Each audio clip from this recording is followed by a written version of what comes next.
China and Huawei have won.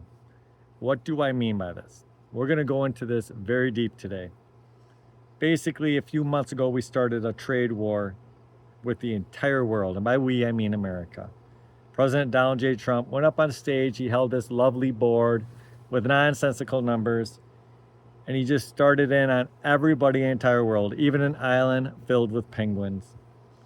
And right away, there was one country that said, no, we're not putting up with this nonsense. And that was China. You see, China has been through this with America for the last 5 years. Even under the Biden administration, they've been dealing with what's called export controls. That is, America, through the BIS, the SWIFT system, through the BIS and the SWIFT system, has been attacking Chinese companies and individuals. They first went after and sanctioned Xiaomi and Huawei, amongst others. Those are the two biggest names. Xiaomi fought in court and proved, in a court, that it was clear enough of Chinese, the CPC influence. And so they were released from sanctions. But Huawei didn't do such a thing. And these sanctions essentially were supposed to cripple Huawei. They were supposed to take Huawei from its stance at the time of being a global leader in many spots. It was supposed to literally put them out of existence and to prevent China as a whole from getting AI chips. Well, guess what? It did not work. Jensen Huang has said as much. Okay? The sanction controls that were supposed to prevent the Chinese from getting AI chips have not worked. They already have AI chips. And every time we write up an export control through the BIS, where we try to prevent anybody in the world, even in China, from using Chinese AI chips, it doesn't strengthen us. It weakens us. That's not how you win competition. You win competition through innovation in the marketplace, not through banning the other guy's product. And like I've said many times on here, these export bans, they're written up with terms such as likely. That is, the US hasn't even produced any proof that these chips that they're threatening people with substantial crimes, substantial criminal and civil penalties with, they only provide the proof that they actually are doing what they say they are, i.e. stealing US technology. But in this trade war, so we've had many escalations. And we just had the most nonsensical one come out from Basin. You see, because when China stood up to America, when Trump went up there with his nonsensical board, China said no, okay? They told their central bank, avoid the dollar whenever you can. They told the rare earths industry, we're gonna hit them where they hurt. They told importers of soybeans, go over to other countries like Brazil. We're going to hit them where it hurts. In other words, they stood up to Donald Trump. Okay? And that's what you have to do with the bully. You have to stand up to the bully. And so then what happened was they met in Geneva. President Trump really wanted a meeting with Xi. But Xi wouldn't meet with him because Xi's been very consistent. There must be mutual respect.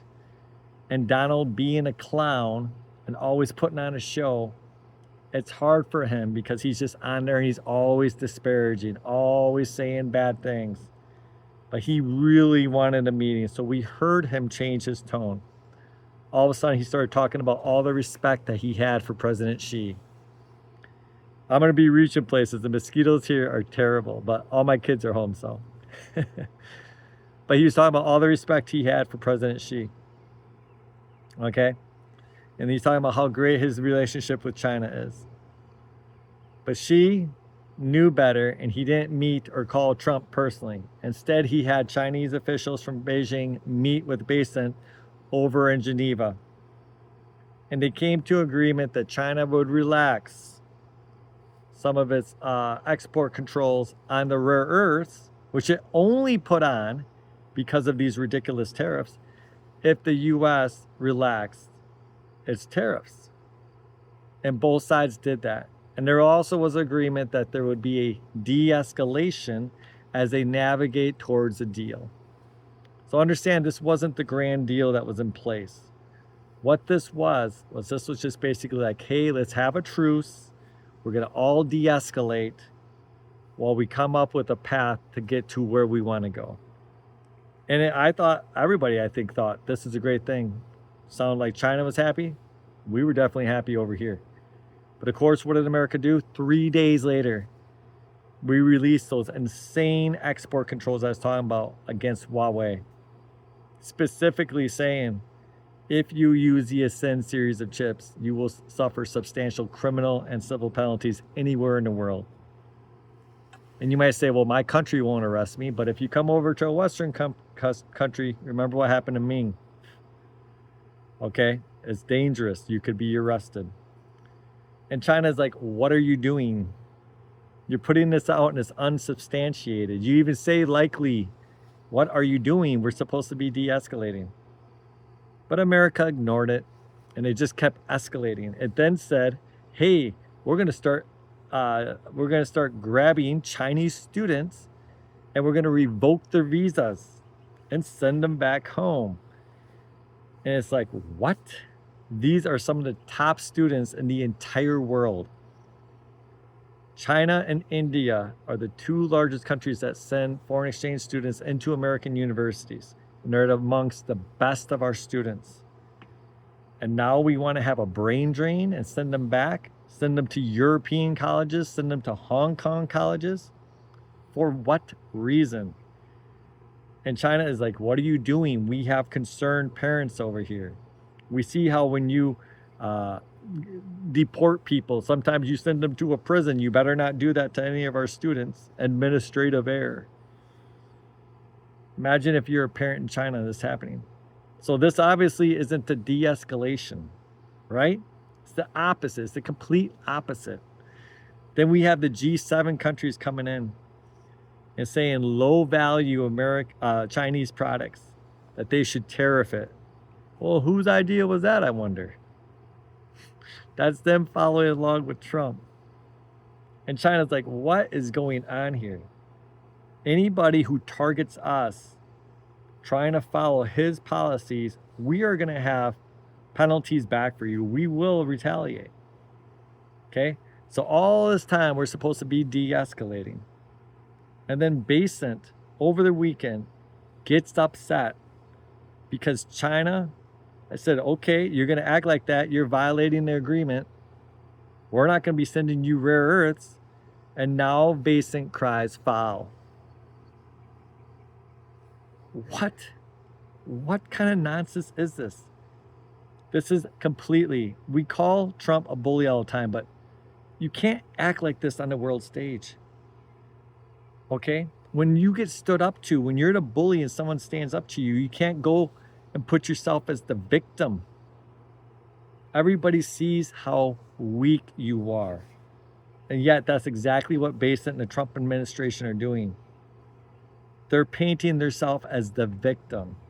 Though everybody knows that the escalations have been happening. Marco Rubio went on Truth Social saying how proud he is to be getting rid of these Chinese students. Kristi Noem said the same thing. Oh, we're attacking Harvard. We're going to revoke these visas. These kids are going to have to go to different universities or they're going home. We don't want Chinese influence. So they're saying all this stuff, all these escalations, definitely not de-escalation, violating, attacking Huawei, now attacking the EDA industry just last week, right? So the people that help support these chip designs, they're not like Qualcomm, or sorry, they're not like ARM, where they come out with ISAs or anything like that that's technical. They just design tools that help you in the ecosystem to test and automate and things like that. And now you're saying, oh, wait, we're going to put export controls on you so you can't work with China. That makes no sense. Everybody sees what's happening. And then you say, oh, we're the victim. They violated it. No. And that's why America is going to lose this. Okay? Jensen Huang said it best. export controls have failed. They were supposed to prevent China from getting AI chips, was supposed to stop Huawei from getting AI chips. They already have them. Thus, they have failed. Now they're trying to prevent them from selling these chips. That's simply not going to happen. That's not how the marketplace works. Jensen Huang actually said in an interview what I told you weeks ago, and that is that the CM384 is comparable to the NVL72, his best system. He said it himself. And he is begging to be allowed to compete in China. Because if we lose out, that's the second largest AI market in the world right now. And basically, the President Donald Trump's administration has cut us off from it. And he's saying if we lose out in this market, this could be, it's number 2 right now. It could be the number 1. And Huawei will dominate that market. A report just came out of Asian media that Huawei has built up a chip manufacturing network around the Shenzhen area, not just Shenzhen, but around, mainly around Shenzhen, of 60 supporting companies of which they have either invested or they're heavily directly connected to. Okay? They are building everything that they need internally to keep designing these chips that they need. Understand that they're still on ARM v8. They have optimized the heck out of that. Understand they don't have EUV yet. And they're already competing at this level. And you might say, well, they won't compete on the world stage. They don't have to. They just have to have the best chips available in China. Okay, because China is the second largest market. It is the world stage. The world stage isn't just the US, it is China. And if you want to ask my opinion, they will compete on the world stage. Because right now, if you're in Australia, if you're in New Zealand, if you're in BRICS, and you see how the United States treats its allies, going over to Europe and bullying Europe constantly, bullying Canada, tell them they're going to be a state, that we're going to annex them, bullying Mexico. Are you going to want to make deals with a country like that? Or are you going to say, you know what, maybe we should just take our chances and make deals with Beijing? Maybe we should get into the Huawei ecosystem instead of Nvidia. And this is not what Jensen wants. And it's so funny that, you know, the BIS is claiming all these things about Huawei's chips, saying they're likely built. And yet Jensen, he isn't upset about it. Why is that? Because built with our chips or not built with our chips, there's been no proof. I just want to put that out there. But I'm just saying, if they are or they aren't, it doesn't matter. What matters is who gets the product into the consumer's hands, and then the consumer gets locked into that ecosystem. Okay? That's what happens. That's why I'm telling you that what Huawei has won. That's why I'm telling you. Before these export controls, we, America, own the Chinese smartphone market. It was Android and it was iOS. And guess what? When you're in those ecosystems, people tend to stay in those ecosystems. They get used to it. They get comfortable. Well, then what happened? Then we said, no, Huawei, you can't use Android. Okay, we'll make an alternative. And all of a sudden people are like, hey, you know what? An alternative? This is a great phone too. And they started hopping on. And now Huawei is going to be the largest ecosystem in China. So just think about that. Huawei was using Android before. They were on our ecosystem. Okay? They're producing the phones, but they're on our ecosystem. And then we say, nope, you can't use our ecosystem. And now they're going to have an ecosystem of 1 billion plus users worldwide and only growing. And again, once you get those users in your ecosystem, now for a smartphone, it's not possible for them to change, but a lot of them, they just get used to it and they aren't going to change unless something big happens. So those are likely Those are likely users that we have lost, that America has lost for good. Why? For nothing. For nothing, for literally nothing. What do we get in return? Nothing. And it's going to happen with the AI chips. And that's what Jensen is afraid of. And that's what America should be afraid of. So understand, again, I'm not saying that what the BIS is saying is correct. I would like to see them prove their case. To prove they can get their hand on the Ascend series. So get some, break it down. They could have did that 10 times by now. They have the ability. Prove your case. But it ultimately doesn't matter. Like Jensen, he doesn't care either way. Even if they did use that technology from his company, he doesn't care. Because what matters is who has the dominant ecosystem. If you get people on the CM384, now they're in Huawei's ecosystem. And unlike Android and iOS, which already for consumer, it's not impossible to leave, but it's harder to leave. Once you lock in a business customer, just ask people on Oracle. Ask people on Salesforce. You are locked in. It is so hard to get out. Ask people in anything on Microsoft, on Azure, that's Microsoft. Not just in Azure, but on their specific products. Vendor lock-in. So he knows that every single time he does not get to compete because of export controls for a client, that client is lost to them. It's not just the $5 billion he had to write off. It's not the estimated 10 to 15 billion that he thinks he's going to lose for the rest of the year into Q1 next year. It's not just that of what he talked about. It's the fact that these customers, he's not going to be able to win them back because they're going to be in Huawei's ecosystem, not in CUDA. Okay, Nvidia's ecosystem is CUDA. That's their leg up. It's not just that they have the best chips. It's that you get into CUDA, which was out first, it had first mover advantage, and then you're locked into it. I mean, right now in America, Google's TPUs outperform Nvidia's, and you can get them in Google Cloud, but not many people go to them. Why? Because they're already using CUDA.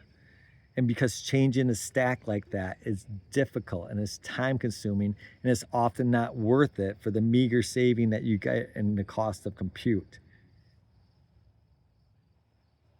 And so every single person that Jensen in America does not have access to right now, because of these export controls, they're going to be lost, maybe forever.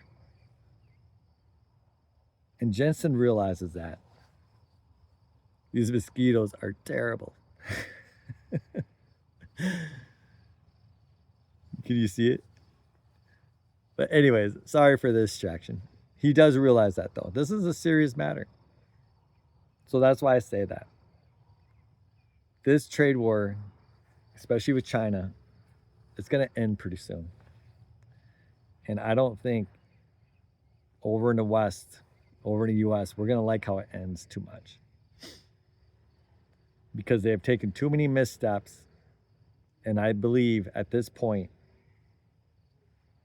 when I see that China is increasing its trade with ASEAN, which is already 1.8 to almost 2 times the trade it does with America.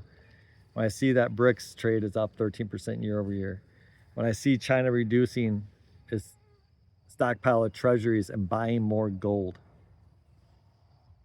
I'm wondering if maybe Basant and Trump, if they're wrong and China doesn't fear the decoupling as much as they think. But I think it would hurt us. It'd hurt us a lot. And so either way from here on out, China and Huawei are going to win. Because either all these export controls and the tariff war is going to end and America's going to have to back down, or they keep it in place and they still benefit. Because even if you keep it in place, then Huawei has the entire second largest AI market, possibly the first largest AI market in a few years. They have it all to themselves. And they have all the other nations that America is pissing off. They have those markets cornered. Think about it. So win-win situation either way. Huawei's won. That's all I got to say about that. All you out there, if you disagree with me or if you agree with me, let me know in the comments down below. As always, have a great day. Oh, be sure to like and subscribe. And if you can spare the cup of a price of coffee, you can support us by becoming a member. Thank you very much. Have a great day.